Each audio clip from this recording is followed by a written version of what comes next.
Genova c'è un detto che tradotto in italiano suona più o meno così: meglio diventare rossi prima che verdi dopo.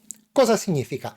Significa che è meglio affannarsi per risolvere un problema non appena questo si presenta, piuttosto che lasciarselo cadere addosso e rimanere buggerati. Ma cosa c'entra questo con il video di oggi? Ebbene, proprio qualche giorno fa Microsoft è uscita estremamente in sordina con un comunicato molto sibillino associato all'uscita di un aggiornamento. In diverso modo questo comunicato va a toccare sia Windows 10 che Windows 11, ma facciamo un passo indietro e andiamo a capire per bene che cosa è successo. Ti senti pronto? Iniziamo.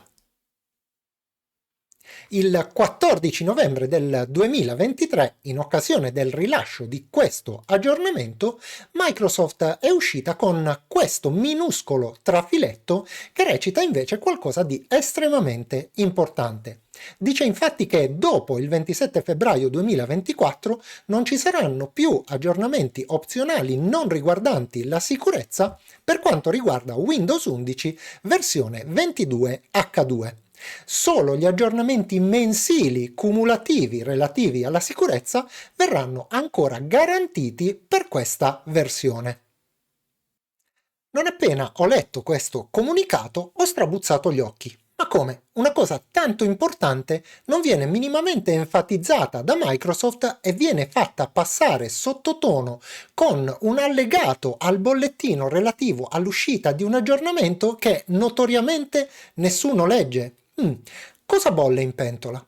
Non volendo essere allarmista, ho aspettato ancora qualche giorno per andare a leggere che cosa scrivevano le riviste di settore e se anche loro la vedevano come me.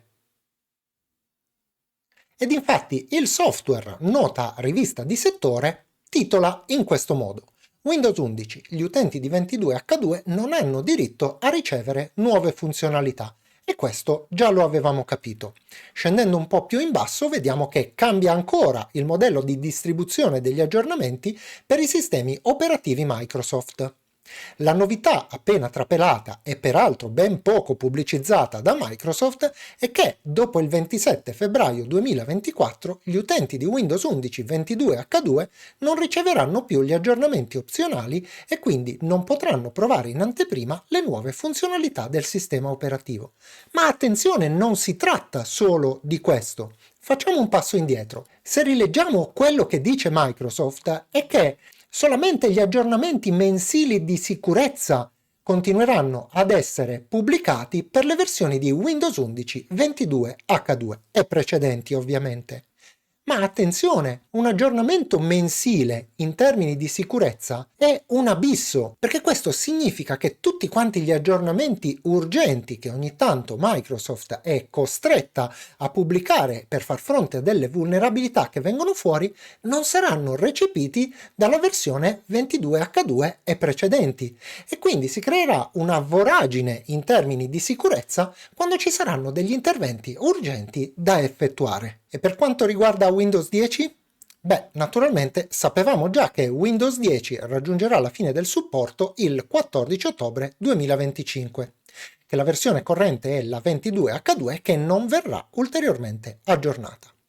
Ma tutte le edizioni rimarranno supportate e riceveranno gli aggiornamenti della sicurezza mensili. Quindi questo discorso, che sapevamo già essere valido per Windows 10, vale adesso anche per tutte le versioni precedenti di Windows 11. Ma che cosa succederà quando si verificheranno situazioni come questa? Solamente le versioni più aggiornate di Windows 11 potranno essere salve da queste minacce e le altre dovranno aspettare nel peggiore dei casi addirittura un mese per essere messe al sicuro? Probabilmente ho capito male io e probabilmente mi sto allarmando eccessivamente per tutto quello che ti ho letto, ma ti garantisco che dopo 26 anni di lavoro in ambito informatico anche una scimmia ammaestrata come me impara a capire come sono le meccaniche di Microsoft e non può non venirmi in mente quel vecchio detto genovese che ti ho citato in apertura del video. Quindi qual è il mio consiglio? Il mio consiglio è di iniziare a pianificare, nel caso in cui tu abbia Windows 10 10 oppure una vecchia versione di Windows 11 di aggiornare all'ultima versione e di farlo relativamente in fretta, perché Microsoft ha già introdotto una serie di blocchi per l'aggiornamento a questa versione per tutte quante le macchine non supportate, ma al momento è ancora possibile effettuare l'aggiornamento utilizzando un piccolo trucco. Anzi, Chris, il nostro moderatore del forum, ha fatto una guida in tal senso, per cui se avessi difficoltà te la lascio in descrizione di questo video in modo tale che tu possa eventualmente andare a seguirla e fare anche tu il tuo aggiornamento.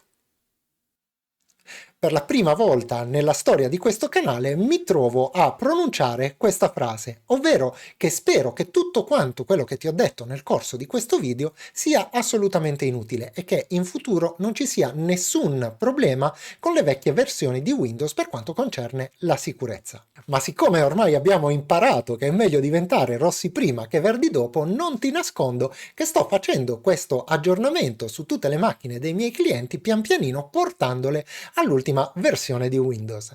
E detto questo, non mi resta che ringraziarti per avermi fatto compagnia nel corso di questo video, salutarti e darti come sempre appuntamento alla prossima!